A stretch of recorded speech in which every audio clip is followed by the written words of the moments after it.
یہ زندگی کی یہی تو کہانی ہے، کیا بھروسہ ہے زندگانی کا، آدمی بلبلا ہے پانی کا۔ اس لیے سب سے بڑی حقیقت جو موت ہے، آپ اس کو اپنی نگاہوں کے سامنے رکھا کرو۔ جتنا زیادہ موت کو یاد رکھو گے اتنا ہی کم گناہ کرو گے، اور انشاءاللہ وہ دن بھی آئے گا کہ گناہوں کو چھوڑ دو گے مکمل طریقے سے۔ جب کسی کا حق مارنے کو جی چاہے، جب کسی کی جائیداد پہ ناجائز قبضہ کرنے کو جی چاہے، جب تمہارا جی چاہے کہ کسی کا مال غصب کر لیں، جب تمہارا جی چاہے کہ غبن کر لیں، جب تمہارا جی چاہے کہ گناہ کریں، فوراً موت کا تصور آئے گا۔ ذہن میں یہ بات خود بخود بیٹھ جائے گی، یہاں کوئی دیکھے نہ دیکھے، حساب لے نہ دے، مگر جہانوں کو پیدا کرنے والا خدا دیکھ بھی رہا ہے اور وہ حساب بھی لے گا۔ بے شک بے شک بے شک، ہمیں اس کا جواب بھی دینا ہوگا، تو آدمی ڈرے گا، خوف کرے گا۔ موت ایک ایسی حقیقت ہے میرے ساتھیو، جتنا زیادہ موت کا زیادہ، حضور ارشاد فرماتے ہیں لذتوں کو توڑ دینے والی چیز موت کو یاد کرو، موت کو نگاہوں کے سامنے رکھو۔ اے جوانوں، یہ ذہن میں نہ بٹھاؤ کہ مرنے کے لیے پہلے بالوں کا سفید ہونا ضروری ہے، ہڈیوں کا کمزور ہونا ضروری ہے، اعضاء کا ضعیف ہونا ضروری ہے، ذہن کا ناتواں ہونا ضروری ہے۔ ایسا ہرگز نہ سوچو۔ ایک جوان نے حضرت امام غزالی المتوفا 505 ہجری کی بارگاہ میں یہ سوال کیا تھا، حضرت یہ بتائیے جوان کی توبہ قبول ہوتی ہے کہ نہیں؟ مفتی کا کمال یہ ہوتا ہے کہ وہ سائل کی منشا بھی جان لیتا ہے۔ آپ نے فرمایا تیرے سوال کی منشا میں جانتا ہوں، میری بات سن، بڑھاپے میں بھی توبہ قبول ہوتی ہے۔ تو یہ جاننا چاہتا ہے بڑھاپے میں توبہ قبول ہوتی ہے، اس لیے پوچھ رہا ہے کہ تو بڑھاپے کا انتظار کر رہا ہے توبہ کرنے کے لیے۔ فرمایا بڑھاپا آنا یقینی نہیں ہوتا ہے، موت آنا یقینی ہوتا ہے۔ بے شک بے شک بے شک، بڑھاپے پہ مت ٹالو موت کو کہ جب بڑھاپا آئے گا تب ہم جو ہے توبہ کریں گے۔ نہیں میرے دوستو، توبہ کو مت ٹالو بڑھاپے پہ، کچھ نہیں پتا۔ اے میرے عزیز دوستو، محترم بزرگوں اور ساتھیوں، پیارے بچوں، اے میری ماں و بہنوں، تم بھی سنو، تم سب سے کہہ رہا ہوں، زیادہ سے زیادہ موت کو یاد کیا کرو، کثرت کے ساتھ موت کا ورد کیا کرو۔ موت ایک دن آ کر کے رہے گی، ماں باپ بھائی بہنوں کو سب کو چھوڑ کے جانا پڑے گا۔ کیسے کیسے کڑیل جوانوں کے جنازے ہم نے آپ نے سب نے اٹھائے، اللہ اکبر، گھر والے روتے رہ جاتے ہیں، بلکتے رہ جاتے ہیں۔ آج وہ چلے گئے یہ کہتے ہوئے کل ہم بھی چلے جائیں گے، ایک دن آپ بھی چلے جاؤ گے، سب کو جانا ہے، اور جب یہاں سے جانا ہے تو سب کی زبان پر گویا کہ زبان حال سے یہی آنا ہے، حشر میں پھر ملیں گے میرے دوستو، حشر میں پھر ملیں گے میرے دوستو، بس یہی ہے مقام آخری، حشر میں پھر ملیں گے میرے ساتھ آپ بھی پڑھیے۔ کہنا سب جیت جی کے ہے شکوے گلے، آج سے ختم دنیا کے سب سلسلے، شمع ڈھلنے کو ہے دم نکلنے کو ہے، شمع ڈھلنے کو ہے دم نکلنے کو ہے، اب ہے قصہ تمام آخری، حشر میں پھر ملیں گے میرے دوستو، مجھ کو نہلا کے آخری دفعہ نہلایا جائے گا، اس کے بعد پھر نہیں نہلایا جائے گا۔ آخری دفعہ نیم گرم پانی سے اس میں بیری کے پتے ڈالے جاتے ہیں۔ مجھ کو نہلا کے پہنا دیا ہے کفن، رسول انعام عاقل رضا صاحب مراد آبادی، علماء اہل سنت، نعرہ تکبیر، نعرہ رسالت، ماشاءاللہ۔ انشاءاللہ میرے بعد آپ ان کو بھی سماعت کریں گے، اللہ پاک خوب خوب برکتیں عطا فرمائے۔ مجھ کو نہلا کے پہنا دیا ہے کفن، رو چکے مل کے ماں باپ بھائی بہن، ساتھیوں اب اٹھاؤ جنازہ میرا، ساتھیوں اب اٹھاؤ جنازہ میرا، ہو چکا انتظام آخری اور حقیقت ہے یہ، چند برس نہیں گزرتے کہ ہم اپنے اعزاء کو، خیر دیہات میں تو ایسا نہیں ہے پھر بھی خاص طور پہ اپنے یہاں پر، ورنہ میں نے بعض جگہ شہروں میں دیکھا، اپنے یہاں نہیں لیکن دیکھا میں نے، چونکہ وہاں پہ قبرستان کافی دور ہوتے ہیں، 1-2 سال میں لوگ اپنے باپ کی قبر کا نشان بھی بھول جاتے ہیں، دادا دادی کا چھوڑو اپنے ابا کی قبر کا نشان یاد نہیں رہتا، ان کا خیال بھی نہیں رہتا۔ کیسی دنیا ہے مرشد غضب رے غضب، چند دنوں میں یہاں بھول جاتے ہیں سب، جس بہانے میری یاد آ جائے تو، جس بہانے میری یاد آ جائے تو، پڑھ لینا کلام آخری حشر میں پھر ملیں گے میرے دوستو۔ کلمہ شریف پڑھ لو ایک مرتبہ، لا الہ الا اللہ محمد رسول اللہ صلی اللہ تعالی علیہ وسلم۔ میرے عزیز دوستو، یہ موت ہے، عمر برق و شرار ہے دنیا، بڑی بے اعتبار ہے دنیا، زندگی نام رکھ دیا کس نے، موت کا انتظار ہے دنیا۔ بے شک بے شک بے شک، آنا ہے موت، نہ طاقت کی بنیاد پر، نہ دولت کی بنیاد پر، نہ خاندان کی بنیاد پر، نہ نسب نہ نسل کی بنیاد پر، کسی بھی بنیاد پر موت سے بندہ بچ ہی نہیں سکتا ہے، بے شک، نہ بندہ نہ بندی، نہ انسان نہ جن نہ فرشتہ، اللہ کے علاوہ جتنی بھی چیزیں ہیں فنا سب کو ہونا ہے۔ بے شک، بولو زور سے، فنا سب کو ہونا، باقی رہنے والی ذات صرف اللہ کی ہے، بے شک بے شک وہی موت سے پاک ہے۔ بے شک بے شک، یہاں کے اینڈ یہ ہونا ہے کہ موت کو بھی موت آنا ہے، موت کو بھی دمبے کی شکل میں لایا جائے گا، فائنلی بلایا جائے گا جنت والوں کو کہ ذرا آؤ، جہنم والوں کو کہا جائے گا تم بھی آؤ، تو وہ بھی بارڈر پائیں گے ادھر سے، یہ بھی بارڈر پہ، اور پھر وہیں پہ دونوں دیکھیں گے کہ موت کو میڈے کی شکل میں ذبح کر دیا جائے گا، یعنی موت کو بھی موت آ جائے گی۔ ایک ہی ذات ہے موت سے پاک اور وہ خدا کی ذات ہے، کیونکہ وہ مالک ہے نا، سب کو پیدا تو اسی نے کیا، موت کو بھی اسی نے پیدا کیا ہے، وہ پاک پروردگار ہے، وہ خالق ہے، وہ مالک ہے میرے دوستو، باقی سب کو موت آنا ہے، موت سے کوئی نہیں بچے گا۔ قرآن پاک میں اللہ پاک نے فرمایا کل من علیہا فان ویبقى وجہ ربک ذو الجلال والاکرام، سب کو فنا ہونا، باقی رہنے والی ذات اللہ تعالیٰ کی ذات ہے۔ میرے بھائیوں تو موت کی تیاری کرو، کل قیامت کے دن اللہ پاک کی بارگاہ میں یہ بھی اپنے لیے امید رکھو اور خدا سے دعائیں کیا کرو، یا اللہ وہاں پر پریشانی نہ پڑے، کسی پہ نہ پڑے، نہ ہم پہ آپ پہ کسی پہ نہ پڑے۔ اے میرے دوستو، کل قیامت کے دن ایسے معاملات آئیں گے۔ میں ایک حدیث شریف سناؤں آپ کو، الملفوظ میں بھی ہے اور پھر ترمذی شریف اس کا اصل ماخذ ہے۔ اللہ پاک 2 بندوں کے بارے میں حکم فرمائے گا کہ ان دونوں کو جہنم میں ڈال دیا جائے، تو ان دونوں کے چلنے کا بڑا عجیب انداز ہوگا۔ اب ان دونوں سے صرف 2 بندے بھی مراد ہو سکتے ہیں، اور ایسا بھی ہو سکتا ہے کہ ایسی 2 جماعتیں ہوں، یعنی اس طرح کے اور بھی لوگ ہوں، پوری 2 جماعتیں ہوں، تو ایک جو ہے ان میں سے بڑی تیز رفتاری کے ساتھ جا رہا ہے جہنم کی طرف۔ اللہ پاک نے کہا جہنم میں جانا ہے تمہیں دونوں کو، تو ایک بھاگ کر کے جہنم میں جا رہا ہے، اور دوسرا ایسا ہے کہ 2 قدم آگے بڑھاتا ہے تو 2 پیچھے کر لیتا ہے۔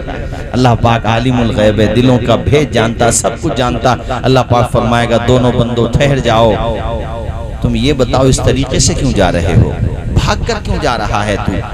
جنت میں تو نہیں جا رہا ہے، دوزخ میں جا رہا ہے، پھر بھاگنے کا کیا مطلب؟ وہ کہے گا یا اللہ دنیا میں تیرا کوئی کہنا نہیں مانا نا، اسی لیے تو آج جہنم میں جا رہا ہوں۔ اب سوچتا ہوں جہنم میں جانے کے بعد یہ تو رہے کہ ایک بات خدا کی میں نے مانی اور ماننے میں جلدی کی، اب میں جہنم کے شعلوں کو نہیں دیکھ رہا ہوں، فرمان کس کا ہے یہ دیکھ رہا ہوں۔ واہ واہ واہ واہ واہ، ماشاءاللہ ماشاءاللہ ماشاءاللہ۔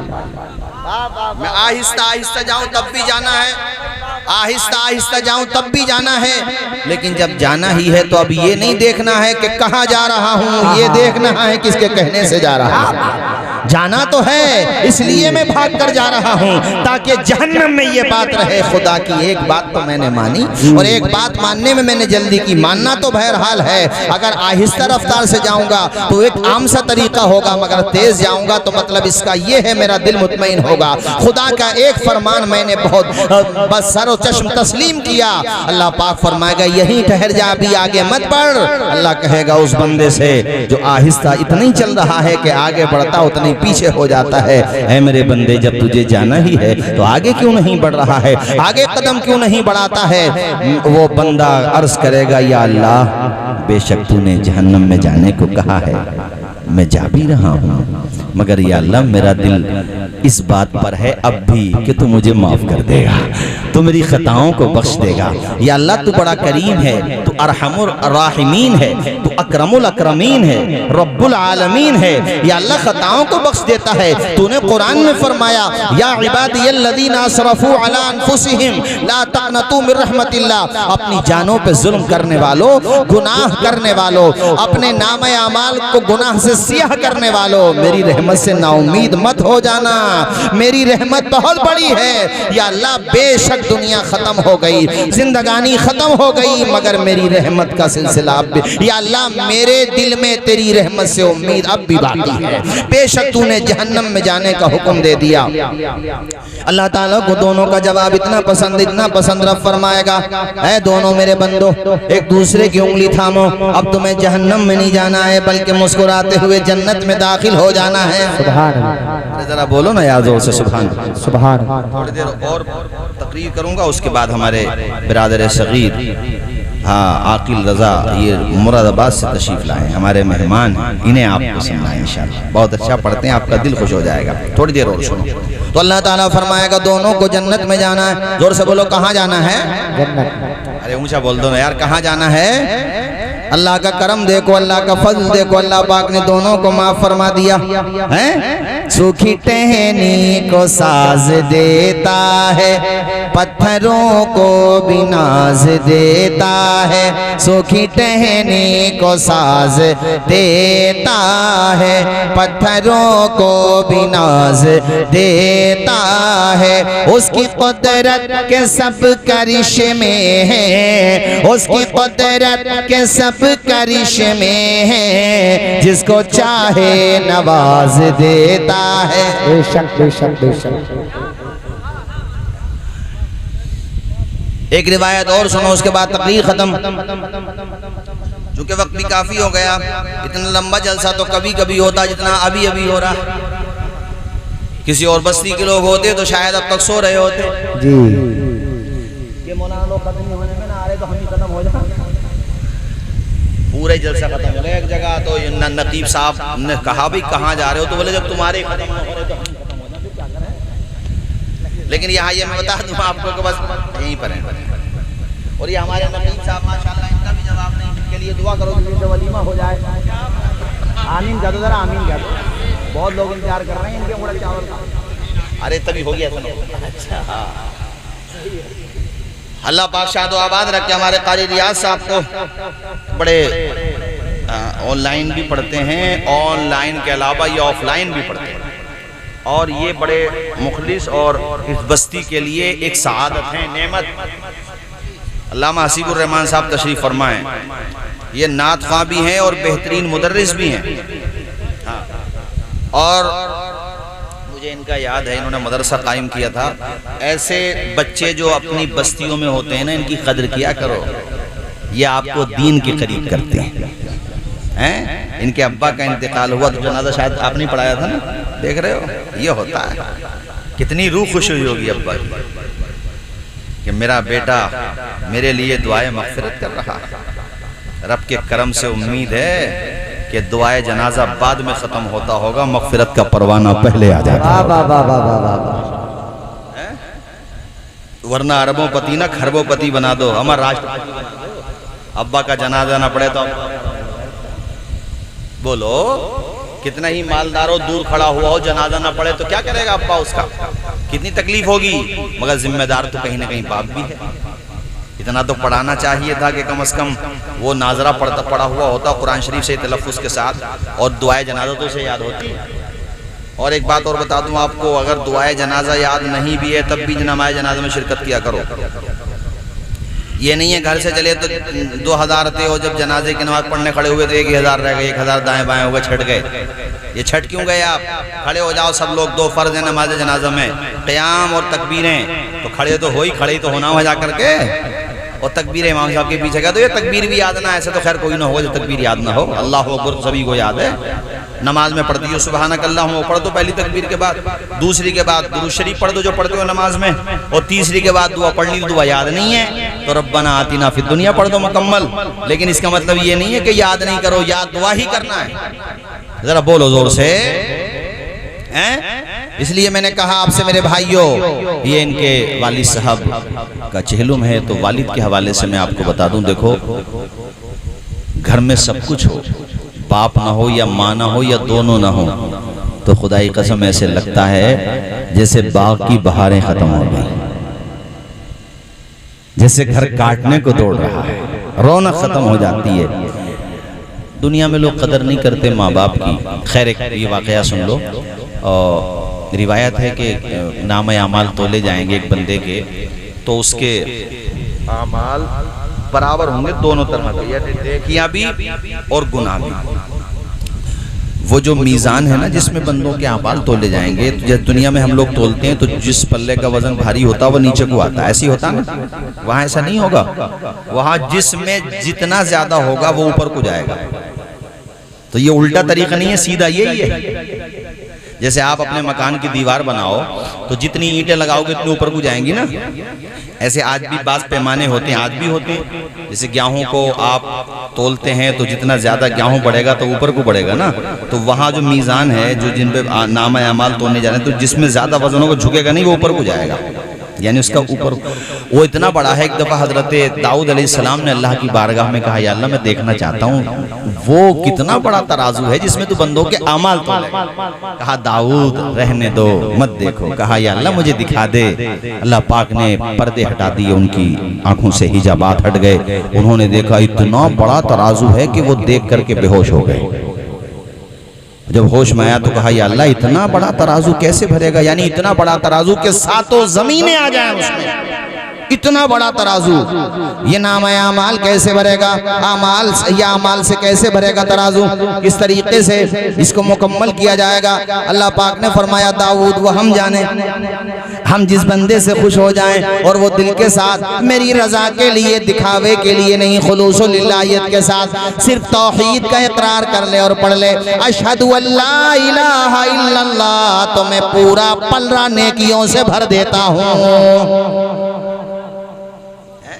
چلو میرے ساتھ سارے لوگ دل کے ساتھ پڑھو، تمہارے ساتھ میرا بھی بیڑا پار ہو جائے، ہم سب کا بیڑا پار ہو جائے۔ مائیں بہنیں بیٹیاں پڑھیں آہستہ آواز میں، آپ لوگ پڑھو، آپ بلند آواز سے سارے لوگ پڑھو، اشہد ان لا الہ الا اللہ واشہد ان محمدا عبدہ ورسولہ۔ ایک روایت یہ بھی ہے حضرت، ایک بندے کے نام اعمال برابر ہوں گے ان کے بھی، تو وہاں پہ ایک پرچی ڈالی جائے گی تو اس میں یہی لکھا ہوا ہوگا اشہد ان لا الہ الا اللہ، ہاں وہ جنت میں چلا جائے گا۔ یہاں پر کیا ہوگا جو میں واقعہ سنا رہا تھا، تو وہ ایک گناہ بڑھ جائے تو جہنم، ایک نیکی بڑھ جائے تو جنت۔ اب وہ گناہ والے پلڑے میں ایک گناہ ڈالا جائے گا، حکم ہوگا جہنم میں ڈالو اسے، وہ کہے گا یا اللہ جہنم میں تو جا رہا ہوں مگر مجھے یہ بتا دے پروردگار تو اپنے کرم سے کہ یہ گناہ ہے کون سا میرا کہ جس کی وجہ سے آج جہنم میں جا رہا ہوں۔ اللہ پاک کہے گا تو نے ایک مرتبہ جھنجلا کر کے اپنی زندگی میں اپنے باپ کو اف کہا تھا، اور یہاں تو 70 مرتبہ بھی کم ہے حضرت۔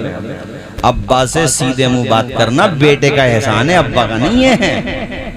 ابا کو موڈ دیکھنا پڑتا ہے بیٹے کا کہ بابوجی کا موڈ صحیح ہو تو میں ان سے پیسوں کو کہوں بولو میری بات غلط ہو تو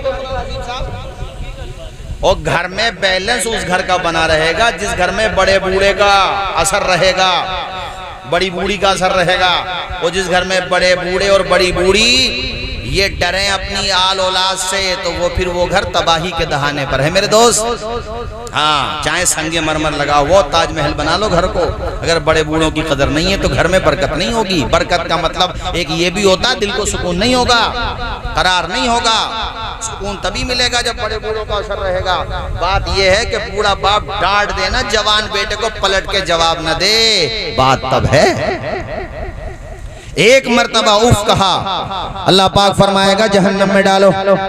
ابھی یہ مکمل نہیں ہوا، سنو اس کا اگلا حصہ اور دلچسپ ہے۔ اب جب اس کو جہنم کی طرف فرشتے لے کر کے جا رہے ہوں گے، اذ نظر اباہو، اچانک اس کی نظر اس کے باپ پر پڑے گی اور یہ اپنے ابا کو دیکھے گا کہ ابا کو بھی فرشتے جہنم میں لے کے جا رہے ہیں۔ جہنم میں جانے کا غم تو ہوتا ہی ہے بھائی، اس سے بڑا غم کیا ہوتا ہوگا۔ تڑپ جائے گا یا اللہ میرا باپ جہنم میں کیوں جا رہا ہے۔ اللہ فرمائے گا کچھ کہنا چاہتا ہے یا اللہ میرے ابا کو مت ڈال جہنم میں نے کہنا دنیا میں نہیں مانا وہ بات ٹھیک ہے مگر میرا باپ ہے یہ، میں جہنم میں اس کے بدلے کی سزا اپنے نامہ اعمال میں لینے کو تیار ہوں مگر باپ میرا جہنم میں جائے، یا اللہ یہ مجھ سے برداشت نہیں ہو پا رہا، یا اللہ تو اس کی سزا مجھے دے دے، میرے ابا کو جنت دے دے، یا اللہ تو اس کو جنت الفردوس میں اعلیٰ مقام عطا فرما دے، اس کے بدلے کی سزا مجھے دے دے۔ اللہ تعالیٰ کو یہ جواب اس قدر پسند، اتنا پسند، میرا رب فرمائے گا اچھا دنیا میں تو تو نے اپنے ابا سے اف کہا، یہاں باپ پہ اتنا پیار آ رہا ہے، یا اللہ یہ بھی تیری توفیق سے آ رہا ہے۔ اے میرے مالک اپنا کرم فرما دے، اے میرے پاک پروردگار رب العالمین ارحم الراحمین اکرم الاکرمین فرمائے گا اے میرے بندے تیرا باپ تو اس لیے اب جنت میں جائے گا کہ تو چاہتا ہے، اور تو اس لیے جنت میں جائے گا کہ میں چاہتا ہوں۔ یعنی تیری چاہت کو میں نے قبول کیا تیرے باپ کے حق میں، اور تیری یہ چاہت مجھے اتنی پسند کہ تو جب اپنے ابا کو جنت میں دیکھنا چاہتا ہے تو میں تیری دعا کو قبول کر رہا ہوں۔ ذرا زور سے بولو نا یار سبحان اللہ، بلند آواز سے بولو میرے بھائیو سبحان اللہ۔ تو آخر میں 5-10 منٹ میں بس یہ بات کہہ کر کے اپنی بات ختم کرتا ہوں میرے دوستو، اگر ماں باپ زندہ ہیں تو ان کی عزت کرو، ان سے پیار کرو، ان سے محبت کرو، ان کی قدر کرو، ان کی بے قدری نہ کرو، اور جو ماں باپ کا کہنا مانتے ہیں انہی کا بیڑا پار رہتا میرے دوستو۔ جو ماں باپ کی بے حرمتی کرتے ہیں وہ کدھر ہی کے نہیں رہتے، نہ دنیا کے نہ آخرت کے کہیں کے بھی نہیں رہتے، برباد ہو جاتے ہیں۔ اللہ تعالیٰ جنت میں اعلیٰ مقام عطا فرمائے مرحوم سجاد نظامی صاحب کو، ان کے پڑھے ہوئے 2 مصرے اس موقع پر مجھے یاد آتے میں آپ کو سنانا چاہتا ہوں۔ وہ جیتے جی دنیا میں جنت کا مزہ لیں گے، وہ جیتے جی دنیا میں جنت کا مزہ لیں گے، جنت کا مزہ لیں گے، جو باپ کو خوش رکھیں گے اور ماں کی دعا لیں گے۔ اللہ پاک ہمیں آپ کو سب کو عمل کی توفیق رفیق عطا فرمائے، اور ماشاءاللہ سفر کا مہینہ بھی شروع ہو گیا ہے۔ اسی مبارک مہینے میں عرس اعلیٰ حضرت بھی ہوتا ہے بریلی شریف میں، اور وہاں سے اپنی بستی میں درگاہ اعلیٰ حضرت سجادہ نشین حضرت علامہ حسن رضا صاحب قبلہ بھی 6-7 برس پہلے آپ بتا رہے تھے نا، میں بھی ساتھ آیا تھا، تشریف لائے تھے حضرت۔ آپ تمامی حضرات سے میں درخواست کروں گا کہ تمام بزرگوں سے سچی عقیدت رکھیے۔ عقیدت کا مطلب یہ ہے کہ ان کی تعلیمات پہ چلیے، مخدوم پاک سے محبت، صابر پاک سے محبت، امام احمد رضا سے محبت، علامہ تاج الفہول بدایونی سے محبت، جتنے بھی بزرگان دین ہیں سب کی محبتوں کا مطلب یہ ہے کہ انہوں نے جو ہمیں تعلیمات دی ہیں ان پہ چلنا ہے ہمیں، چونکہ وہ قرآن و سنت کے مطابق ہے۔ صرف نعرہ لگانا مقصد نہیں ہونا چاہیے، ان کی تعلیم کو اپنانا مقصد ہونا چاہیے۔ میری بات سمجھ آئی کہ نہیں آپ کو؟ ہاں، ورنہ میں یہ دیکھ رہا ہوں کہ نعرہ تو ہے تعلیم نہیں ہے۔ جبکہ اصل ہے تعلیم پر عمل کرنا۔ آج کوئی مثال کے طور پہ امام حسین کا صرف نعرہ لگائے اور کردار یزید کا اپنائے تو امام حسین تھوڑی خوش ہوں گے اس سے۔ بات تب ہے کہ نعرہ بھی حسین کا ہو اور عمل بھی حسینی ہو۔ ذرا بولو سبحان اللہ، عمل بھی حسینی ہو۔ تو میں آپ تمامی حضرات سے یہ درخواست کروں گا اور عرض کروں گا کہ آپ زیادہ سے زیادہ نیکیاں کیجئے اور اپنی زندگی کو سنواریے، بعمل بنیے، اچھے بنیے، سچے بنیے۔ اللہ پاک ہم سب کو نیکیوں کی توفیق عطا فرمائے۔ میں نے جو کچھ کہا کوئی بات غلط نکلی ہو میری زبان سے سہون یا قصدن، میں کلمہ شریف پڑھتا ہوں، میرے ساتھ آپ بھی پڑھو۔ اشہد ان لا الہ الا اللہ اشہد ان محمدا عبدہ ورسولہ۔ میرے بعد ایک مہمان ہے ہمارے، یہ نہیں ہوتے تو شاید میں تھوڑا اور تقریر کرتا، لیکن ہمارے مہمان ہیں اور پھر دوسرا ٹائم بھی بہت ہو گیا ہے۔ عزیز اتنا ہی رکھو کہ جی بہل جائے، اب اتنا بھی نہ چاہو کسی کا دم نکل جائے۔